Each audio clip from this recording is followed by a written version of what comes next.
Hello everyone, thanks for dropping by.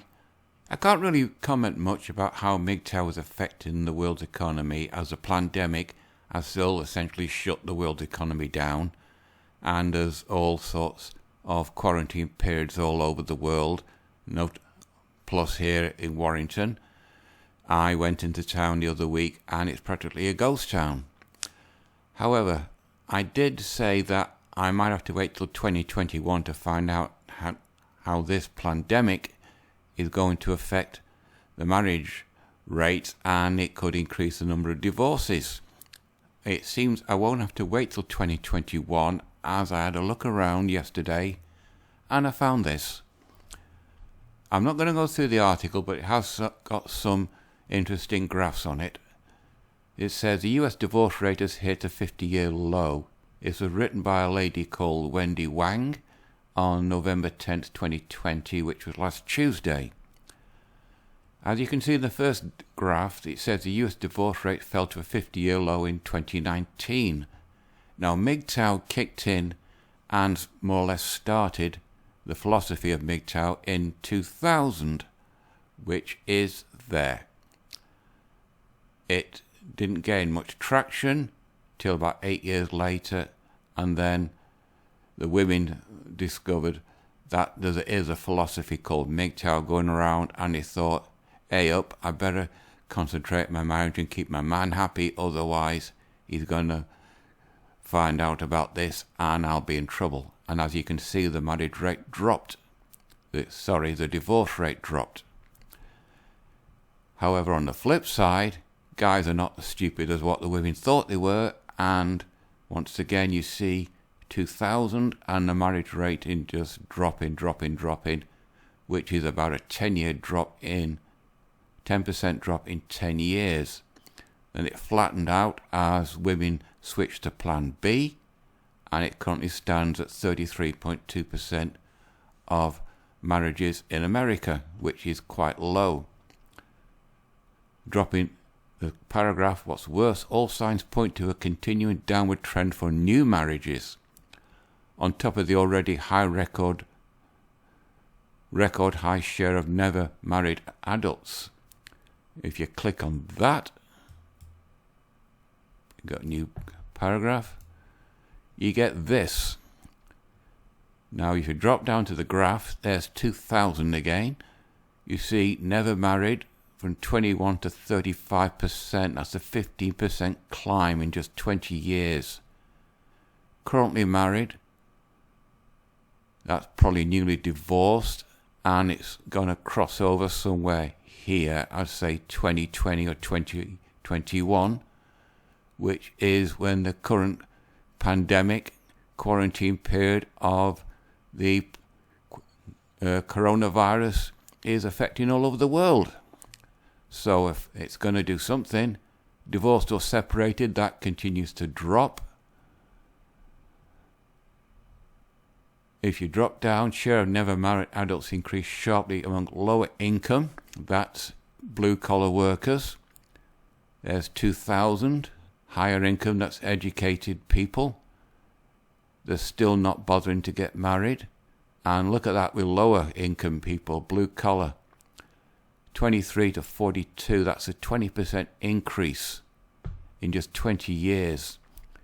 If you drop down even further and you get into the genders, first women, working full-time, MGTOW kicks in, rises, career women, I don't need no men, and non-working full-time women, i.e. on benefits. But look at guys, there's 2000, 20 to 32, that's a 12% increase in working full-time, and not working full-time, look at that climb.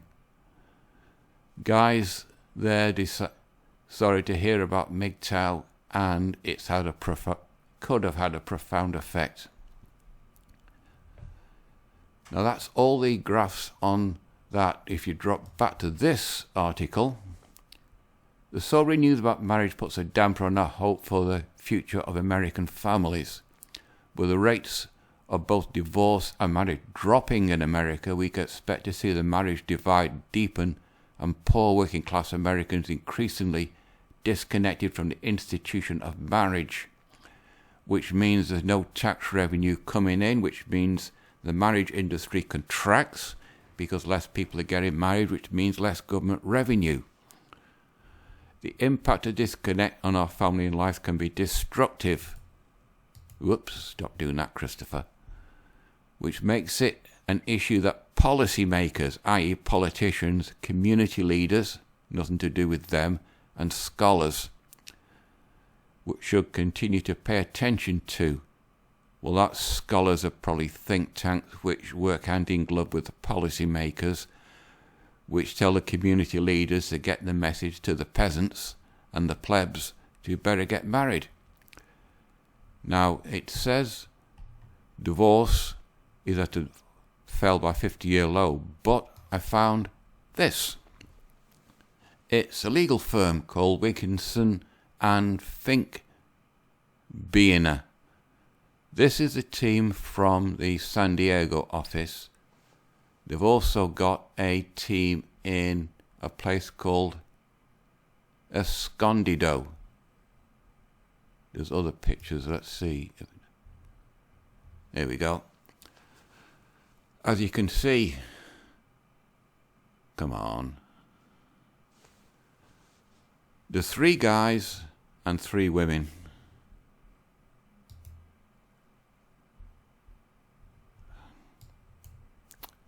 Never mind. It says, as a result of the COVID-19 pandemic, the varying status of lockdowns all over the United States and the world may be in for the largest single-year increase in divorce in decades, which contradicts that other article. We will keep a report of any reports of data coming all over the next year and report here.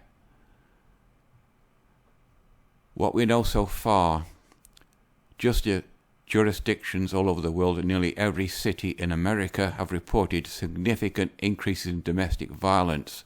Should never hit your wife, and your wife should never hit your husband. Any marriage that comes to physical violence is doomed from the start.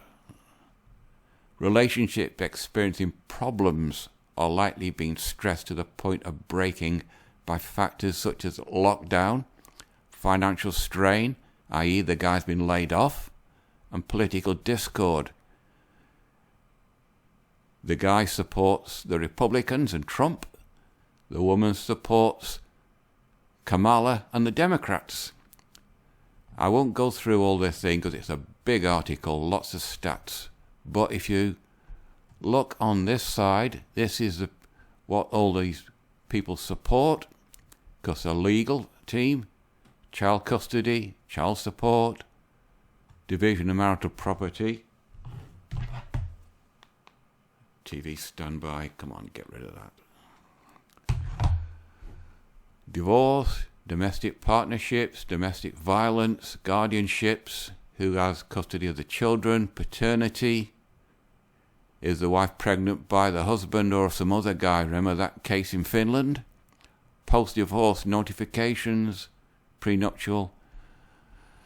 All that this team deals with. There's 3 guys, 3 girls. I would imagine those 2 ladies deal with the woman's side of a divorce, and the guys, these 3, and that other guy deals with the guy's side of a divorce. She's probably a trainee lawyer, or she's the head of the administration team, which is there. Anyway, finally, as this channel deals with MGTOW, I had a look at this. It's Pinterest. I just came across it by choice, and you'd have to register, but it says a few MGTOW truths, which is quite interesting. I like this one, trying to find herself and ready to settle down. That's pre-cock carousel riding. That's post-cock carousel riding. The smartest thing a man can learn is to never need a woman. True. And I oppose feminism. I'm one of those legendary no-alt women. You can trust me, date and marry me. It's a trap. Anyway, I think this video's gone on long enough. I want to keep it to below 10 minutes. So, right people, you know the routine. Like, dislike, comment, subscribe, thumbs up, thumbs down. Whatever it is, it's completely up to you. And until the next one, which will be next Monday, I might do one about Star Wars, but if I find anything more about MGTOW, I'll do another one about MGTOW. Until then, that's it. Bye-bye.